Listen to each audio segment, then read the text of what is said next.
guys, if you've been here watching any of these videos, you know that I have a puppy near me. Her name is Remy. I babysit her for my sister while she was working. And if you're new here, my name is Anna Marie. If you're not new here, you noticed that I cut my hair off. I did that. That was a thing that I did. It was interesting. I hid under my covers for a day. Yeah, we're here. We're making it.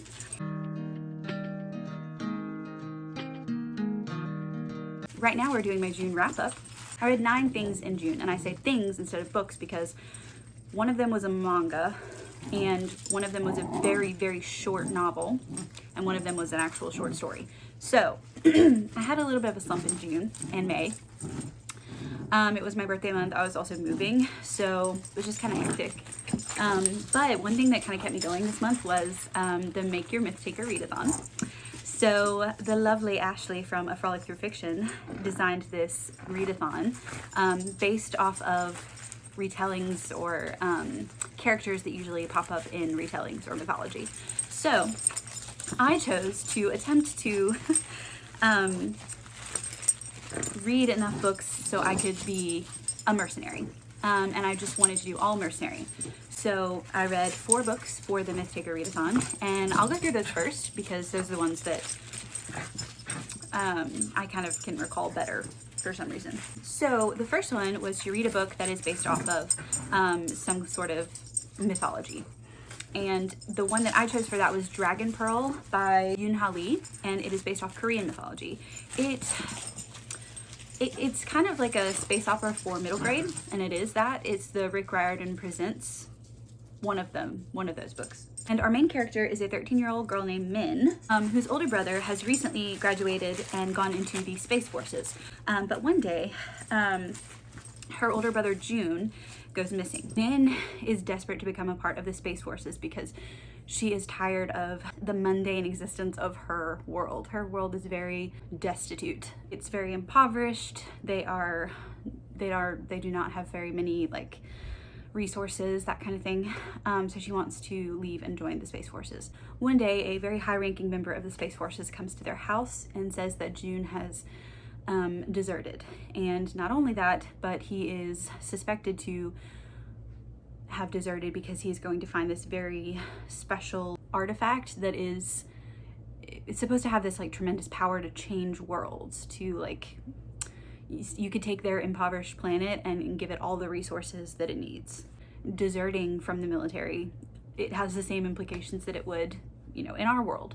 So Min feels like that June has not done this. She knows her brother and she doesn't think he's done this. Oh, I'm sorry, I also did not mention their whole family is made up of fox spirits, so they are shapeshifters. They're not very well respected, so people around them would always suspect them of being kind of like thieves or that kind of thing. So her mother doesn't let them use their magic. So through a series of events, Min ends up on the same spaceship that her brother was on. It's kind of like a school setting, and she figures out a way to transform herself into a student or a cadet that has just recently passed away, and no one knows that this cadet has passed away. She becomes this young soldier, makes some new friends, and all the while she is trying to figure out where her brother is, how to get to him, and how to clear his name. I didn't find it to be too cliche or too predictable. I mean, there were some times that I was like, okay, this is a little predictable. Overall, the plot was driving throughout the whole book. I never found myself bored. The friendships were really sweet, and there were actual high stakes in here, which is not usually the case for middle grade. So I actually really liked it. And I don't know if it's in a series, but if it is, I will definitely continue with the next book. So the second prompt I had was a book with a weapon on the cover. And this worked out perfectly because I was doing a buddy read this month, and we were reading Bone Crier's Moon with Ashley, A Frolic Through Fiction, through her Patreon. And Bone Crier's Moon has 2 characters and they're both holding daggers. So did have a weapon on the cover, did read it, and I actually really enjoyed it. So Bone Crier's Moon is a new release. I think it actually came out, I think it was earlier this year. I got it in a fairy loot, and the edition is beautiful. It has green sparkly sprayed edges. Sparkly sprayed, not just sprayed edges, sparkly sprayed edges. That's what I'm saying. So Bonecryer's Moon has a lot of French influence, which I didn't realize before I started the book. It doesn't technically say that we are in our world, but if we were, it would be set in France. We have two different sets of characters. One is a society of people called Bone Criers. And Bone Criers, it is their job to ferry the dead into the afterlife. And it's similar to heaven and hell. They have an afterlife that is good and that is bad. So that is their job. In order to be a farrier or a bone crier, you have to go through a ritual. And this ritual is you play the flute, you play the song, and your true love is drawn to you. And when he shows up, you get to kill him. You have to kill him. So that is their sacrifice so that they can be the ones who ferry the dead to the afterlife. One of our main characters' name is Aless, and I did not know how to pronounce it until I listened to the audiobook, but it is Aless. Aless and her best friend Sabine are both, they are bone criers, and they have not yet done their ritual to kill the one that they truly love, but they are on their way to doing so. The way that the bone criers have magical powers is actually by killing certain animals, taking their bones. They then have the capabilities of that animal. And so they have all kinds of different animals and capabilities through their bones. And some of them wear it as crowns, necklaces, as long as it's on your person, you have those capabilities. As soon as it's taken away from you, you don't have them anymore. So I liked that aspect because a lot of times magic systems don't have any limits. And I love when a magic system does have this sort of limit. So if it's taken away from you, you don't have that magic anymore. So she and her friend Sabine are making their way to doing their ritual. And Sabine is actually, I mean, it's not funny, but Sabine has this not fear, but she does not want to kill or hurt anything. She finds it very, very difficult to kill an animal.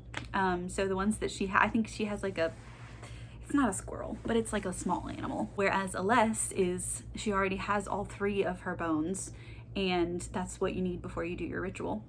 And she is just like the best hunter in their community. And Alessa's mother is actually the leader of their community.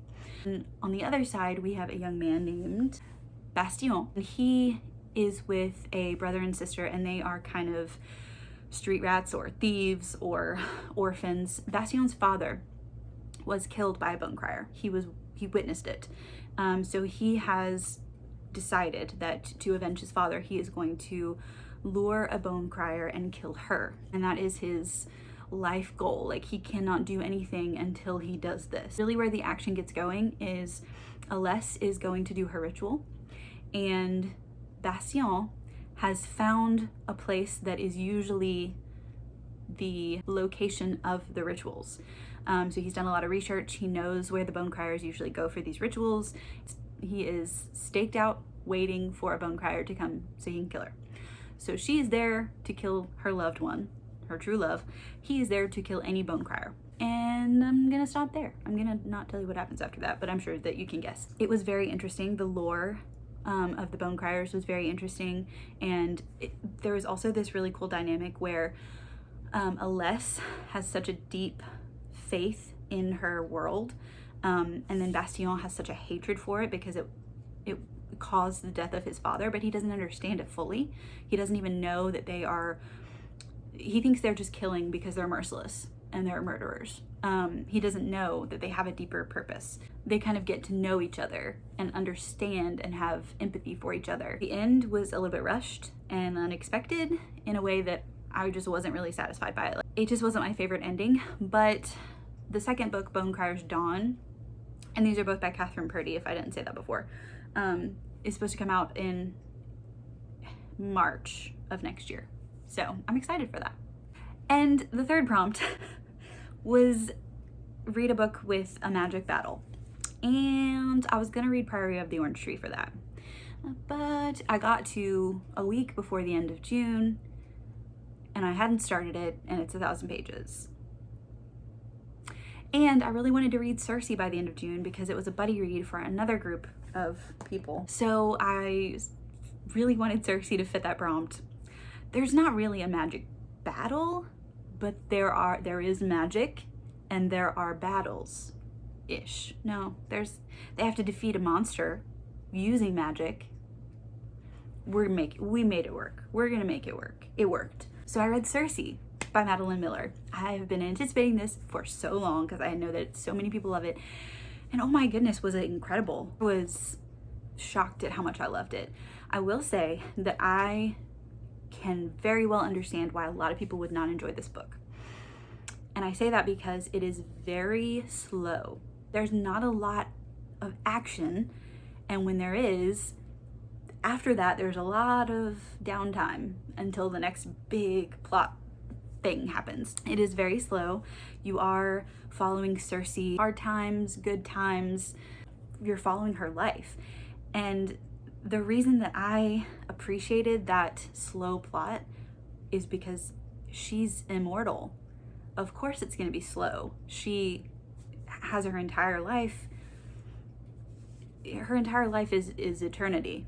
So I actually liked the fact that it was a little bit slow at times because I think that so well represented the fact that she's immortal, and immortality can be incredibly boring. Like, she spends 200 years at one point. No one else comes to the island. She's by herself. She's working her magic. Like, it's slow. It's a slow time, you know? Time runs differently if you're immortal. And she made some mistakes and some bad decisions, but ultimately she learned from them. And then she is sent to her island. And so many things happen that it's hard to explain the plot. But the main thing is you come into contact with a lot of mythology that you know if you have read things like the Odyssey, or if you've ever just heard anything about Greek mythology. I enjoyed it. It broke my heart at times. It made me laugh at times. It's very hard to explain because it's literally just following Circe, but it was so well written. So I loved it. I gave it 5 out of 5 stars. Okay, so the last book I read for the Make Your Myth Take a Readathon was The Dragon Republic by R.F. Kuang.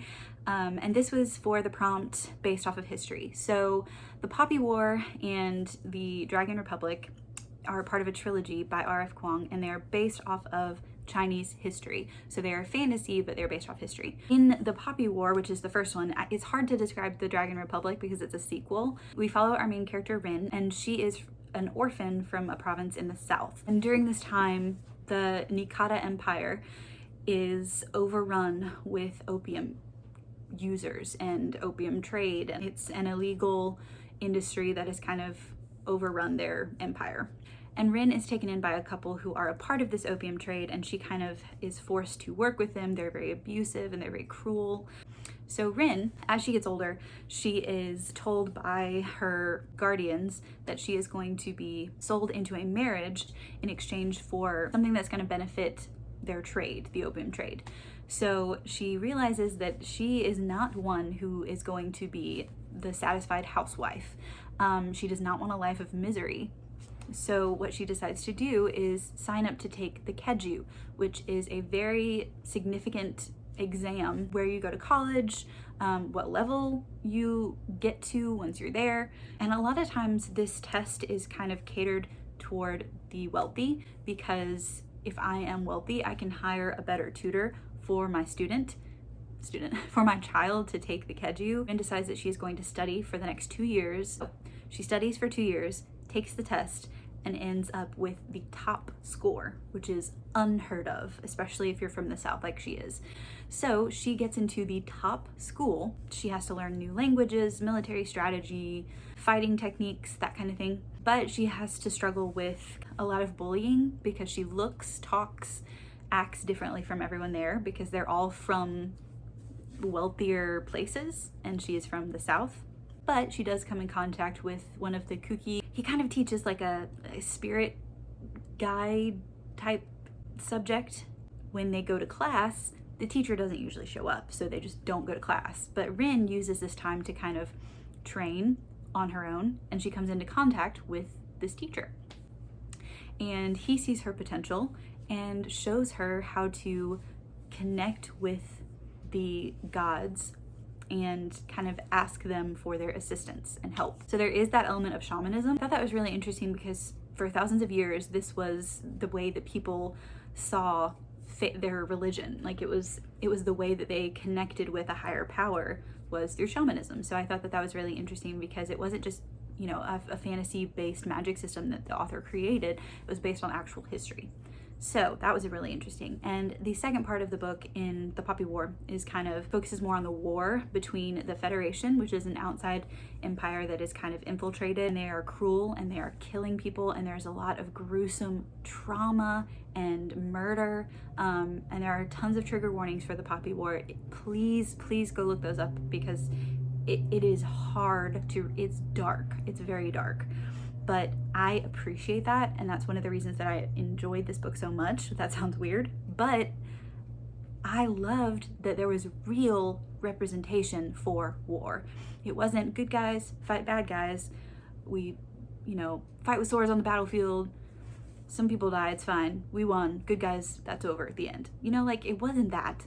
It was two groups of people fighting for something that they believe in. And the line between good versus evil was very blurred. It was not clear, because both sides had to do things that are not. Doing the right thing and saving your people might have been two different things. So I liked seeing that sometimes that real representation of war isn't always easy. It's not always good versus evil. Sometimes it's just dark and it's fighting, and it's hard decisions for both sides. And we do see Rin kind of develop in that shamanism and using her power. That's the Poppy War. The Dragon Republic is just a continuation of that war. The world is expanded a lot. We learn that there is another kind of empire from the west that wants, they're coming in, and they feel that they're superior, both intellectually and just in general. It's history. Colonialism, that's what it is. And so it was interesting to see R.F. Kuang's take on history and how she kind of represented these different people and how she represented the different sides of this war, and how you really don't know who you can trust, and can you trust anybody, and when you do trust this person, what happens when they betray you. So the Dragon Republic was a lot of military strategy, a lot of who can I trust, more war. The magic is expanded, and we get more on the characters, and it was just incredible. It was the best sequel I've ever read, I think. The writing was incredible. The characters were so fleshed out and well developed. Dragon Republic was insanely good, and I cannot wait until November 17th when The Burning God comes out. I also read in June the second volume of the Fullmetal Alchemist series. This is the first manga that I've ever read, and I'm really enjoying this. I love the dynamic between the two brothers. I also read Crown of Midnight by Sarah J. Maas. I am doing a reread of the Throne of Glass series with a couple other booktubers, and this month we were reading Crown of Midnight. This is the hardest book to read in the series, I think. There's just one thing that happens in this book that it's really, really hard to take. It's not only because it's extremely sad, but because I wonder if it's even necessary. Like, I get it, but also why? If you've read it, you know what I'm talking about, and I wish it didn't have to happen, but I get why Sarah J. Maas justified it in the book, I guess. I don't know. There's a lot more focus on the romance in the first part of this book, and I love the drama of, it hurts. The drama of that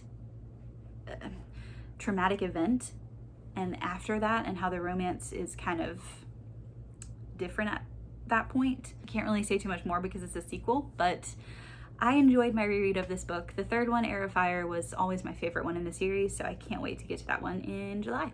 So the next thing I read was Girl, Serpent, Thorn by, I'll put it up here, and I got it as an e-arc from NetGalley to read and review. It comes out on July 7th. I really enjoyed it. I thought it was a really solid new release. It has a kind of Beauty and the Beast vibe. We have our main character who is named Soraya or Soraya. In my head I always said Soraya. But basically it's a fairy tale about a girl who was cursed at birth to have a killing touch. So any living thing that she touches is going to die. And it's kind of that poison inside of her. And it shows up in kind of her veins being kind of this greenish color. So she is hidden away because she is the princess of her land, but she is hidden away in a different castle away from her family. But her older brother, who is about to become king, is going to get married very soon, so he's coming to where she is hidden away. That's where the wedding is going to take place. She is kind of having a hard time with that because her childhood friend is marrying her brother. She is not allowed to attend the wedding, so she's trying to decide if she can figure out a way to attend the wedding. And also, her brother has recently kind of given honors to this young man who was able to capture a div, which in this world, divs are basically kind of like demons. So the one that this young man captured is the reason that Soraya has such an interest in this demon or this div is because this is where her curse comes from. This particular type of div is the type that put the curse on her. She comes into contact with the young man who captured the div, and kind of a spark happens and a friendship develops, and they are both trying to figure out a way to reverse her curse. She makes some decisions that could put her family and her whole world at risk, and in a lot of danger. And when that happens, she has to choose between the dark side of herself that just wants to embrace her curse and just embrace the monstrous part of who she thinks she is. And then there's also the side of her that wants to, reject that and be someone who would save her family and choose the side of the good. And all the while, she kind of starts to form a relationship with the div that was captured, because this div, her name is Parvena, because Soraya helped Parvena escape. So now Parvena kind of owes Soraya, and they work together to try and fix all of the things that Soraya caused to happen. That's as much of a synopsis as I can give without spoiling you. Parts of it were cliche, especially toward the beginning. The magic and the lore and the struggle that Soraya has between her good side and her darker side was really interesting to follow. And I liked seeing her kind of inner monologue as she goes through all of these bad decisions, and then she has to figure out who she is and who she identifies as, and her relationship with Parvena. And then she also has to face the fact that she's seen herself as this disgusting monster for her entire life, but she never looked at the positive effect that her curse could have had on her. So it's just a really interesting take on identity and what it means to be a monster, what it means to be evil, what it means to be human, and how accepting yourself doesn't always mean doing away with the bad parts of yourself or the parts that you see as being negative. It means accepting those parts, recognizing that even those parts are working toward a bigger purpose than you could ever see. I really enjoyed it. I liked the message. I liked the magic. The characters were great. I gave it 5 out of 5 stars. I really enjoyed it. The next thing I read was a short story, and it was a part of the Book of the Ancestor trilogy by Mark Lawrence. It is in between the second and third book, which is Grey Sister and then Holy Sister, and it is called Bound. And it is a very, very short story that just kind of expands on the relationship between two of the novices. And I honestly, because it's so short and because it focuses on one specific event, I can't really say anything more about it because it would spoil a lot. All I can say is that Nona and Ara are in the Mystic class now, which is a couple years into their training or their school setting. So they have significant knowledge of fighting, poisons, going into the path and using that kind of magic. So they're very advanced in their abilities, and Nona has done something that made one of these very important families very upset with her. So they're kind of dealing with that as well. I really enjoyed it. It just gave me more time with those characters, and I love seeing their friendship, and I love the world and the magic, and yeah, I gave it 5 out of 5 stars. It was wonderful. The last thing that I read this month was a short novel called The Deep by River Solomon, and it was so interesting. So it's actually a mermaid story, but a very dark one. It's not a retelling or anything. It's actually based on the children of the pregnant slaves that were thrown off of the slave ships on their way from Africa. So if a pregnant woman was thrown overboard, she obviously dies. So the child, who is still living in the womb, somehow, it doesn't really explain it, but it's just kind of, you know that this is the case, transforms into a person who is able to live underwater. They develop fins, gills, they basically become a mer person. We follow that very first being all the way up until there are thousands upon thousands of them, and they have their own society and their own history. So our main character we're following is Yetu, and she is the historian of her people. So her job is to take on the memories, the painful, traumatic memories of her ancestors, all of them, starting from the very first pregnant woman who was killed.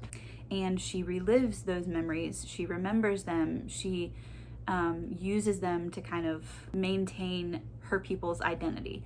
No one else has these memories. So the interesting thing about this book is that it is very, very similar. The concept is very, very similar to The Giver by Lois Lowry, in that there's one person who holds all of the memories, and that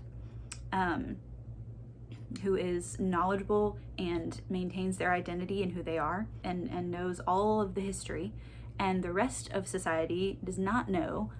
So they're not sure about their history and their identity and who they are. The difference is, in this society, that one time a year, the historian gives the memories to her people for 3 days. And in those 3 days, she is lifted of that burden, and her people are able to see who they are, their purpose, their ancestry, their history, everything. But after those 3 days, they give the memories back to her, and she holds them for another year. So obviously it's a huge burden. It takes a huge toll on her physically, mentally, emotionally, and that is shown. And we follow her. It is just about to be time.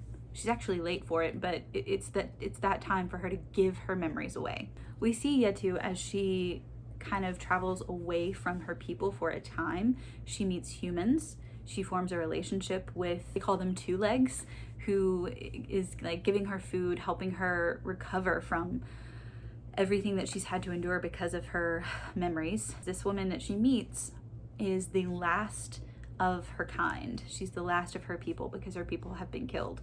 So she feels differently about holding on to those memories and history. She feels like it's an honor to hold on to that, because if she didn't, there would be no one who would remember, as opposed to Yetu, who feels it's a burden and she doesn't want it. So Yetu is just having to kind of make a decision about who she wants to be. Does she want to be free, which means not having to carry the memories of her people, which means not knowing her ancestry and who she is and being kind of empty, but it's easier, like it's not as hard? Or does she want to carry that burden for her people, and the advantage being she knows exactly who she is, and she knows the history of her people and the ancestry. And I love the discussion in this book about the importance of history and the importance of remembering the traumatic history of your people, even though it's hard, because these are such traumatic memories. I mean, they're memories of death. It's important to have these memories and to use them to make sure that nothing like that ever happens in the future. So I really just loved the discussion on memories and history and the importance of knowing who you are and where you've come from so that you can be sure about where you're going. So I really enjoyed that. I gave it a 5 out of 5 stars. And that is all I read in June, guys. It was a busy month, but I read some really, really good things this month. And I can't wait to continue on and finish some of these series that I've started. So thank you guys so much for stopping by and watching. And I will see you again soon.